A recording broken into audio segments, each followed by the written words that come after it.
तेरी आंखों से हुई यारियां चलते चलते यूं ही मेरी आंखों ने तेरी आंखों से आप बीती कहीं। सब guys welcome back to our channel. आज पनि फेरि एउटा अर्को लाइट ट्युटोरियल लिएर आइसकेको छु हैन। प्रिभियस एडिसनमा आज हामी के सिक्छौं भनेर सो गाइस ढिला नगरेर स्टार्ट गर्छौं।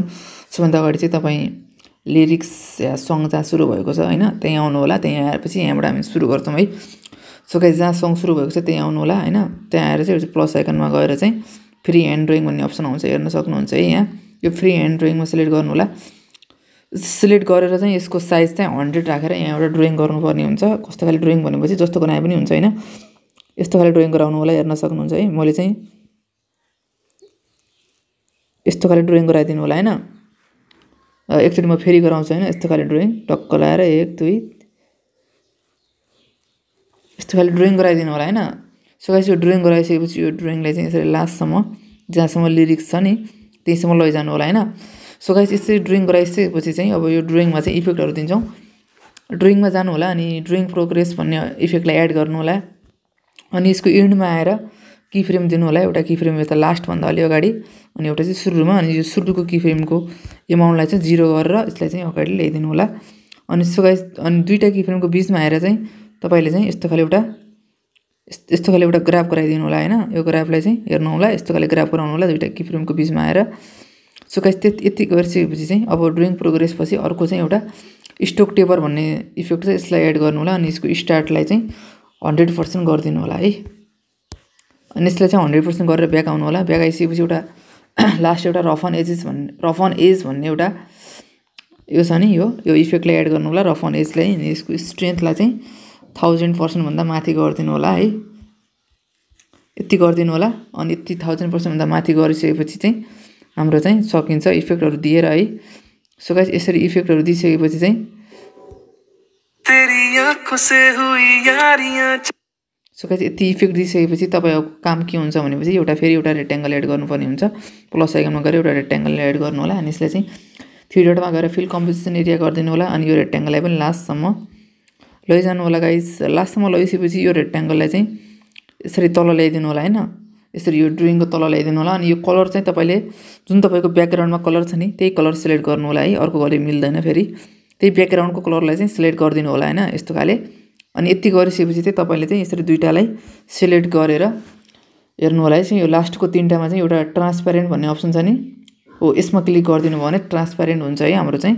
सो गाइस यति भइसकेपछि चाहिँ तपाईले चाहिँ प्लस आइकनमा गएर एउटा इमेज एड गर्नु होला। मिडियामा गएर कुन इमेज भनेपछि जस्तो खाले इमेज भए पनि एउटा इमेजलाई एड गर्नु होला। यो इमेजलाई चाहिँ ग्रुप र मासको तल ल्याइदिनु होला है। अनि तल ल्याइदिनु भयो भने चाहिँ यस्तो खाले हाम्रो बन्छ है। अनि यसलाई चाहिँ लास्टसम्म लैजानु होला जति लामो लिरिक्स छ या ग्रुप छ है। सो गाइस यति गरिसकेपछि तपाईले यसलाई मुभमेन्ट ट्रान्सफर्मबाट एडजस्ट गर्न पनि सक्नुहुन्छ हैन। यदि मिलेको छैन भने कतै सानो ठुलो भएको छ भने मुभमेन्ट ट्रान्सफर्मबाट टक्क लाएर हेर्न सक्नुहुन्छ है। यसरी एडजस्ट गर्नु होला हैन। सो गाइस यसरी एडजस्ट गर्नु होला। एडजस्ट गरिसकेपछि तेरी आंखों से हुई यारियां यस्तो खाले बन्छ हैन। यस्तो खाले बनिसकेपछि तपाईले चाहिँ के गर्नु होला भनेपछि यो दुईटामा चाहिँ यदि मुभमेन्ट ट्रान्सफर्म दिनलाई चाहिँ यसले सिलेक्ट गर्नु होला। सिलेक्ट गरेर चाहिँ यसलाई चाहिँ ग्रुप गराइदिनु होला हैन। यसरी एउटा ग्रुप गराइदिनु होला। ग्रुप गराइसकेपछि यसमा पनि मुभमेन्ट ट्रान्सफर्म दिदिनु भयो भने राम्रो देखिन्छ। एउटा चाहिँ प्लस आइकन अगाडि अनि एउटा चाहिँ लास्ट भन्दा अलि अगाडि दिदिनु होला। अनि यो सुरुकोलाई चाहिँ यसरी कुनै पनि एउटा एरियाबाट रिमुभ गराए पनि हुन्छ है। यसरी गर्नु होला। अनि यसलाई चाहिँ अगाडि ल्याइदिनु होला। दुईटा की फ्रेमको बीचमा आएर यस्तो खाले स्मुथ खाले एउटा बनाइदिनु होला हैन। स्मुथ बनाइदिनु भने कस्तो हुन्छ भनेपछि तेरी आंखों से हुई यारियां यस्तो खाले बन्छ हैन। सो गाइस यस्तो खाले बन्छ। तपाईले चाहिँ के गर्नु होला भनेपछि यस्तो खाले बन्छ। त्यसपछि चाहिँ तपाईले चाहिँ यसमा चाहिँ लिरिक्स पनि एड गर्न चाहनुहुन्छ भने चाहिँ लिरिक्स पनि एड गर्न प्लस आइकनमा जानु होला। एउटा लिरिक्स जे छ त्यसलाई चाहिँ लेख्नु होला या पेस्ट गर्नु होला। मैले चाहिँ कपी गरेँ थिएँ। अनि यसलाई चाहिँ एउटा कुनै पनि एउटा फन्टलाई सिलेक्ट गर्नु होला। अनि कलरलाई चाहिँ व्हाइट गरिदिनु होला है। व्हाइट गरिदिएपछि यसलाई पनि यसरी लास्टसम्म लैजानु होला। लास्टसम्म लैजानु होला गाइस हैन। अनि यसलाई चाहिँ पहिला अनग्रुप गरौँ है, त्यसपछि गरौँला। अनि यस्तो खाले गरिदिनु होला। अनि यसलाई चाहिँ उस नि यो लिरिक्सलाई पनि यसरी यहाँसम्म लैजानु होला हैन। जहाँ राख्न चाहनुहुन्छ त्यसको नजिकै यसरी टक्क लाएर मिलाएर राख्नु होला हैन। सो गाइस यति गरिसकेपछि यसलाई पनि अलि बिचमा ल्याउँ है।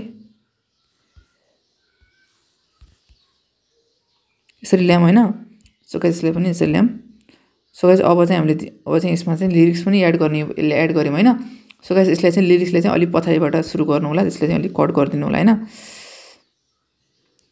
अनि यसमा चाहिँ यसमा पनि एउटा ड्रइङ प्रोग्रेस राख्दिनु होला हैन ड्रइङ प्रोग्रेसलाई एड गरेर इन्डमा गएर प्लस आइकनमा चाहिँ सुरुकोलाई चाहिँ 0 यसले चाहिँ 0 अनि यो लास्ट भन्दा अलि पछाडि आएर यसलाई चाहिँ इन्डलाई चाहिँ 100 गर्दिनु होला अनि त्यसपछि चाहिँ यसलाई चाहिँ अगाडि ल्याइदिनु होला अनि दुईटा कीफ्रेमको बीचमा आएर यस्तो खाले एउटा ग्राफ गराइदिनु होला ग्राफ गराइदिनु भयो भने चाहिँ हाम्रो यसमा चाहिँ एउटा लिरिक्स पनि आउँछ नि त हैन तेरी आँखों से हुई यारियां चल सो गाइस अब तपाईले चाहिँ यसमा पनि लिरिक्स एड गर्न चाहनुहुन्छ भने यस्तो लिरिक्स एड गरेर ग्रुप बनाउनु होला हैन यसरी ग्रुप बनाइसकेपछि अब यसमा चाहिँ मुभ एन्ड ट्रान्सफर्म दिनु होला यसले बीचमा राख्दियौ है पहिला अनि यसमा चाहिँ मुभ एन्ड ट्रान्सफर्म दिनलाई चाहिँ पहिला मुभ एन्ड ट्रान्सफर्ममा गएर कीफ्रेम दिनु होला एउटा अगाडि अनि एउटा लास्टमा हैन सो गाइस अगाडिको कीफ्रेमलाई चाहिँ यसरी कुनै पनि एउटा डाइरेक्सनमा राख्दिनु होला अनि यसलाई अगाडि ल्याइदिनु होला अनि दुईटा कीफ्रेमको बीचमा आएर एउटा स्मुथ खाले यसरी ग्राफ गराइदिनु होला हैन